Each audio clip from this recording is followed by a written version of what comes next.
আমার বিশ্ববিদ্যালয়ের দুইজন সিনিয়র ছিল, একজন রাজেশ দা, একজন মুমাপু। তো এই দুজনের মধ্যে একটা ইন্টারেস্টিং কেস ছিল। একদিন আমি জানতে পারলাম যে তাদের জন্ম সেম জেলাতে, তাদের জন্ম সেম হসপিটালে, সেম জেলার, ইভেন তাদের জন্ম সেম ডেটে। আচ্ছা, এটা মানে খুব একটা কোইন্সিডেন্স কিছু না। এরপরে যে কোইন্সিডেন্স বিষয়গুলো হলো, তারা একই বিশ্ববিদ্যালয়ে চান্স পাইলো, একই ডিপার্টমেন্টে ভর্তি হলো। আর এটা কিন্তু কোইন্সিডেন্স, সব কিছু প্ল্যান করা হচ্ছে বা তাদের মধ্যে কানেকশন আছে, তারা দুই ফ্যামিলি চেনে, এরকম কিছু না। এবং তারপরে দেখা গেল যে তারা সেম ডিপার্টমেন্টে এবং তাদের আইডিও পরপর, একজনের সম্ভবত 127 ছিল, একজন 126 ছিল, এরকম। মানে দেখেন, এটা বিশাল কোইন্সিডেন্স একটা ব্যাপার।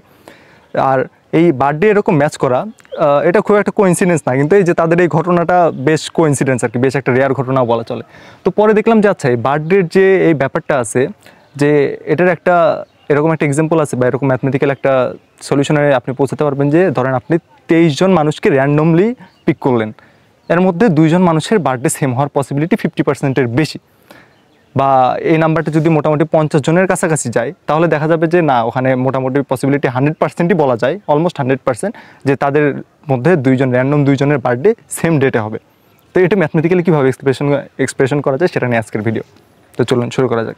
দেখেন, বার্থডের জন্য আমার পসিবল সংখ্যা কয়টা? 365। এই লিপিয়ার এসব বাদ দিয়ে আমি একদম নর্মাল মানে জেনারেলাইজ হিসাবটা করতেছি। তো 365 দিনের মধ্যে ধরেন আপনার বার্থডে 365 দিনের যে কোনো একদিন হওয়ার সম্ভাবনা কত? 1। 365 দিনের কোনো না কোনো একদিন তো হয়, মানে 365/365। এখন ভাবেন যে আমি হিসাব করতেছি যে 2 জন মানুষের, র্যান্ডম 2 জন মানুষের বার্থডে যেন সেম ডেটে না পড়ে, এটার পসিবিলিটি কত হতে পারে? যদি 2 জন মানুষের হয় তাহলে কত হবে? 364/365 যেন সেম ডেটে না পড়ে, কারণ একজন তো অলরেডি একটা মানে একটা ডেট তার বার্থডে হয়ে গেছে।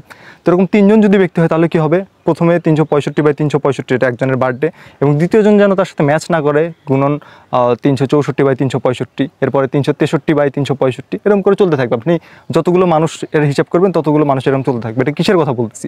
যে র্যান্ডম আমি 2 জন 3 জন 4 জন বা n জন মানুষকে পিক করব যাদের বার্থডে সেম না হয়, তার প্রবাবিলিটি কত? আচ্ছা, এটা গেল। এরকম করে যদি আপনি 23 জন কত, তাহলে আমি কত নিব? যে এরকম 365/365, 364/365, এরকম করতে করতে আমি এরকম মানে 23টা, মানে এক এক করে কমাতে আমি 23 ঘর পর্যন্ত যাব। 23 ঘর পর্যন্ত যাইলে আমি ওখানে একটা নাম্বার পাবো। সেটা হচ্ছে কি, যে 23 জন মানুষের একসাথে থাকবে কিন্তু তাদের কারো বার্থডে সেম হবে না, এর প্রবাবিলিটি। আর আমরা তো জানি প্রবাবিলিটি হচ্ছে 0 থেকে 1-এর মাঝখানে। 0 মানে যে ওই ঘটনাটা ঘটবে না, আর 1 মানে সেটা অবশ্যই ঘটবে। তাহলে এখন আমরা যদি 1 থেকে এই নাম্বারটা বাদ দিই, তাহলে আমরা পাবো যে 2 জন ব্যক্তির সেম ডেটে বার্থডে হওয়ার পসিবিলিটি কত। তাহলে ওই যে 23 জনের ক্ষেত্রে আমরা গুণ করে একটা ছোট্ট একটা নাম্বার পাইছি, সেটা যদি 1 থেকে বাদ দিয়ে দিই, তাহলে সেটা দেখা যায় যে 0.5 টাইপের আসে। মানে আমি যদি পার্সেন্টেজ করি তাহলে মোটামুটি 50%-এর মতো এসে যায়। এইভাবে কিন্তু আমরা ক্যালকুলেশন করি।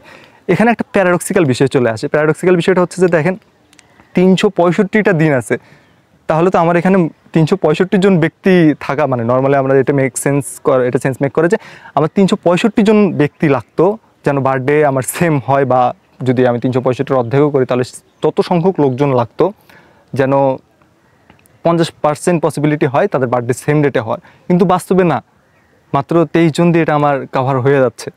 এটা একটা মানে এটা ওই কমন সেন্সের সাথে প্যারাডক্সিক্যাল একটা বিষয় হয়। আর এখানে আরেকটা বিষয় বলে রাখি, যদি প্যারাডক্স নিয়ে আপনার আইডিয়া থাকে, প্যারাডক্স নিয়ে আলাদা একটা ভিডিও বানানো আছে, তাহলে সেই ভিডিওটা দেখতে পারেন, যে প্যারাডক্স একটা কতটা অ্যাট এ টাইম ইন্টারেস্টিং এবং ডিসগাস্টিং একটা বিষয়। কয়েকটা উদাহরণ দিয়েও বোঝানো আছে, চাইলে সেই ভিডিওটাও দেখতে পারেন। আর এটা কেমন লাগলো কমেন্টে জানাতে পারেন। ভিডিও দেখার জন্য থ্যাঙ্কস।